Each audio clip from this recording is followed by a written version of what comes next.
மாரடைப்பு வருவதை தவிர்ப்பதற்கு இந்த கையில் இருக்கக்கூடிய சுண்டு விரல், இந்த சுண்டு விரல்ல இந்த நகத்தின் ஓரமாக இப்படி நம்ம பிரஸ் பண்ணிட்டு இந்த மாதிரி ஒரு அழுத்தத்தை கொடுக்கப்பட்டால் இந்த மாரடைப்பு வரக்கூடிய நேரத்தில் அந்த மாரடைப்பு வராமல் சற்று என்னது அப்படியே என்னன்னு கேட்டா கொஞ்சமா குறையும்.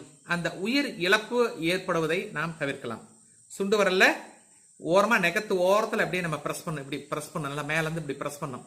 இது மாதிரி செஞ்சால் என்னன்னு கேட்டா இந்த மாரடைப்பு வரும்பொழுது கொஞ்சம் தாக்கு பிடிப்பார்கள். அதன் பிறகு என்னன்னு கேட்டா நீங்க உங்களுக்கு தெரிஞ்ச டாக்டரை கூட்டு போயிட்டு அதுக்கப்புறம் நீங்க என்னது ஃபர்ஸ்ட் எய்டு போறது வர்றது எல்லாமே செஞ்சுக்கலாம், தவறுது இல்லை. இது நாம வீட்டுல நமக்கு தெரிஞ்ச ஒரு கை வைத்தியம். மாரடைப்பை தவிர்க்க சுண்டு விரல் நகத்தின் மீது ஓரமாக அழுத்தம் கொடுப்பது செய்து பார்ப்போம். அன்புடன் டாக்டர் ஏஎஸ் மகாஸ்ராஜன், மாவ சிவ.